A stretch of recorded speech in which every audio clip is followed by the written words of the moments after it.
Em nome do Pai, do Filho e do Espírito Santo. Amém. Amados irmãos e irmãs, é com muita alegria que nós estamos aqui para juntos estudar e meditar a primeira leitura que a Igreja nos apresenta para esta sexta-feira da segunda semana da Quaresma.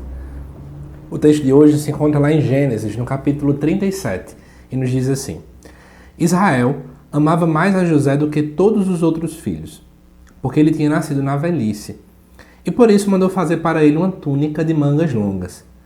Vendo os irmãos que o pai o amava mais do que a todos eles, odiavam-no e já não lhe podiam falar pacificamente.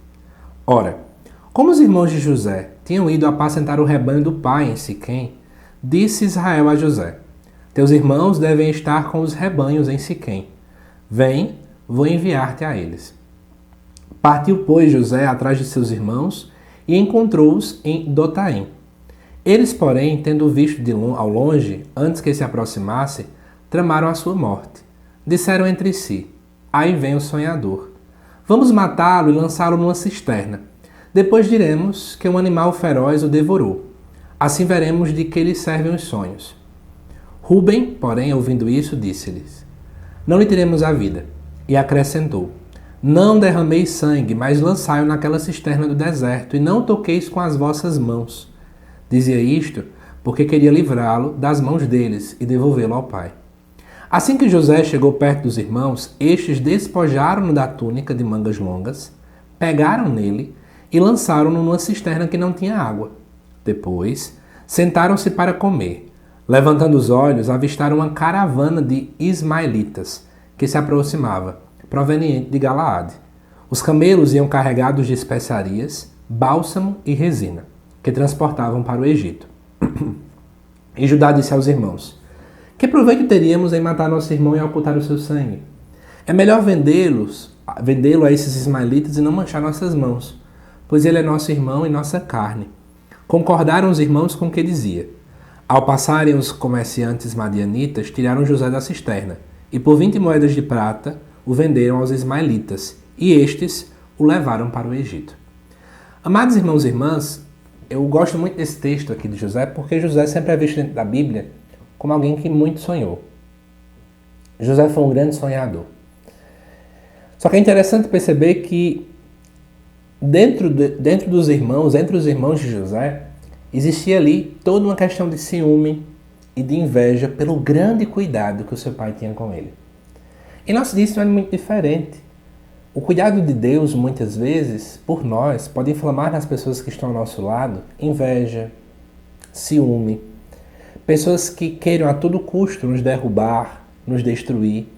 Aconteceu isso com José também. Ao ponto de, como a gente viu, armaram aqui de tudo para poder derrubar a figura de José. Né? Empurraram ele aqui numa cisterna, né? Inclusive quiseram matá-lo, mas depois acabam vendendo ele. Mais uma coisa, né? Eu sei que o texto não foca muito nisso, mas é interessante perceber que Deus nunca abandonou José. Pelo contrário, foi através dos sonhos dele também que ele conseguiu altos cargos dentro lá do Egito, ao ponto de depois conseguir fazer todo aquele desdobramento bíblico que nós já conhecemos. Em resumo, amados irmãos e irmãs, aquilo que muitas vezes nós somos criticados e perseguidos, Deus pode utilizar disso, dessa parte que tantas pessoas nos criticam, para que isso gere frutos na nossa vida. Muitos de nós somos como José. Temos pessoas que querem nos derrubar. Mas Deus não quer nos derrubar. Ele quer nos levantar. Mas por fim eu também quero fazer um outro comentário, né? José também ele aponta para Jesus Cristo. Jesus Cristo não foi compreendido. Jesus Cristo foi criticado. Foi perseguido. Né? Quantas e quantas realidades que o nosso Senhor Jesus Cristo passou. Mas em momento algum, repito, em momento algum, nós vemos Jesus desistindo daquilo que era o grande projeto da Santíssima Trindade desde a eternidade. Nós não podemos desistir quando vemos pessoas que não acreditam no nosso potencial. Você não pode desistir diante das perseguições, diante das críticas, diante de tudo isso. Pelo contrário, né? Se fortaleça em Deus. E olhando para a figura de José, compreendamos, Deus jamais nos abandonará. Que Deus te abençoe, amada irmã e irmã. Te aguardo daqui a pouco aqui no canal para o estudo do Evangelho, também nesta sexta-feira. Até já!